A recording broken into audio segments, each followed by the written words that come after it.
નજર કરીએ તો 24,420 આસપાસ જોઈ રહ્યા છે. ઓલમોસ્ટ પ્રી ઓપનના લેવલ્સની આસપાસની શરૂઆત છે નિફ્ટી માટે. નિફ્ટી બેંક 55,200 તરફ અત્યારે જોઈ રહ્યા છે. પ્રી ઓપનથી થોડો સુધારો આપણને નિફ્ટી બેંકમાં, કારણ કે ખરીદારી તરફ હવે આવ્યું છે.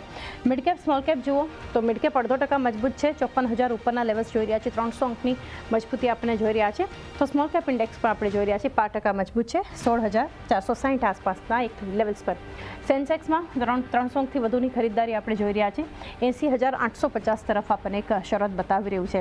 અને આ મજબૂત શરૂઆતમાં જે સ્ટોક્સ છે એનએસસી પર એ પણ એડવાન્સ તરફ વધારે છે. 1186 સ્ટોક્સ વધી રહ્યા છે. મજબૂત શરૂઆત છે. જ્યારે 424 સ્ટોક્સ એવા છે જે એક ડિક્લાઇન સાથેની આપણને શરૂઆત બતાવી છે. તો નજર કરીએ જે મજબૂત શરૂઆત બજારમાં જોવા મળી છે તો કયા સેક્ટર્સ છે, ક્યાં આપણને કઈ રીતની એક શરૂઆત ખરીદદારી કે વેચવાલી થતી આપણને ઇન્ડેક્સ બતાવી રહ્યા છે. મેટલમાં થોડી ઘણી મજબૂતી છે. એફએમસીજી 0.5% ઉપર છે. ફાર્મા, રિયલ્ટી ત્યાં પણ 5 થી 0.5% આસપાસની ખરીદારી જોઈ રહ્યા છે. નિફ્ટી આઈટી મજબૂત. ઓઇલ એન્ડ ગેસ ત્યાં પણ એક ખરીદારી થતી જોઈ રહ્યા છે. કેપિટલ ગુડ્સ મજબૂત છે. નિફ્ટી ઓટો સૌથી વધારે 1% આસપાસની મજબૂતી બતાવી રહ્યું છે. તો એફએમસીજી અને નિફ્ટી ઓટો ઇન્ડેક્સ બંને સૌથી વધારે ખરીદારી બતાવી રહ્યા છે. ત્યારબાદ નજર કરીએ હવે હિટમેપ પર સ્ટોક્સ પર. સ્ટોક્સની ચાલ કઈ રીતે છે, ક્યાં આપણને ખરીદારી સૌથી વધારે થતી દેખાડી રહી છે નિફ્ટી સ્ટોક્સમાં કે ક્યાં ઘટાડો છે.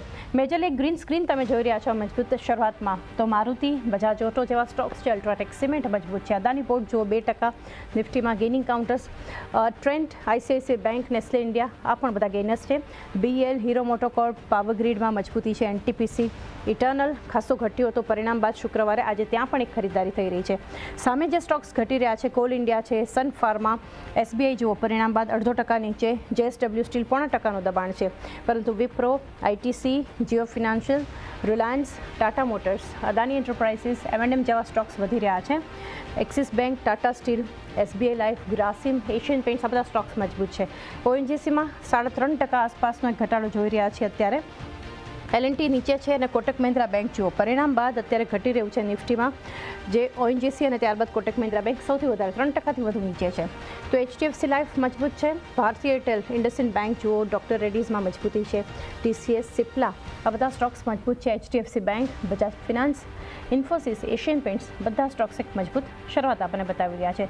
જીગર એક વ્યૂ લઈએ ઓપનિંગ પર. 24,440ની આસપાસ અત્યારે જોઈ રહ્યા છે. પ્રી ઓપનના લેવલ્સથી ખરીદારી થોડી વધી છે. નિફ્ટી બેંક પર નજર કરીએ ત્યાં પણ આપણે જોઈ રહ્યા છીએ કે પ્રી ઓપનમાં એક જે લેવલ્સ હતા ત્યાંથી ઉપરના લેવલ્સ જોઈ રહ્યા છે. જો ઓપનિંગ બીટ્સ પણ સેટલ થઈ રહ્યા છે જીગર, પરંતુ આ શરૂઆત કઈ રીતે જોઈ રહ્યા છો, આગળ હવે શું સ્ટ્રેટેજી હોવી જોઈએ?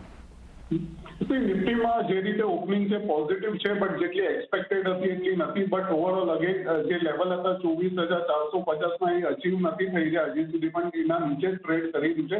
તો એટલીસ્ટ 15-20 મિનિટ વેઇટ કરવી પડશે કે 24,450ની ઉપર 15 મિનિટનું ક્લોઝિંગ આવે છે. એના પછી જ આપણે બાય કરશું અને બાય કર્યા પછી ટાર્ગેટ આપણે 550 થી લઈને 650 સુધી રાખશું અને સ્ટોપ લોસ જે છે એ 24,400ના નીચે રાખશું. નિફ્ટીની અંદર બેંક નિફ્ટીની અંદર તો ફિલહાલ જે રીતે સેટઅપ છે એ થોડો ડાઇસી છે અત્યારના. આની અંદર વેઇટ કરવું પડશે. એટલીસ્ટ 55,400ની ઉપર નીકળે છે તો જ આની અંદર એક મોમેન્ટમ અપસાઇડ દેખાડશે. ત્યાં સુધી સાઇડવેઝના ચાન્સીસ છે. એટલે બેંક નિફ્ટીમાં as of now wait and watch રાખશું આપણે. તો બેંક નિફ્ટી એક વેઇટ એન્ડ વોચ અને નિફ્ટી માટે પણ એક લેવલ્સ 24,450 અને પાર અને ત્યારબાદ એ ટકવું જરૂરી અને ઓલમોસ્ટ એ લેવલ્સ અત્યારે પહોંચતા દેખાડી રહ્યા છે. પાર્થિવ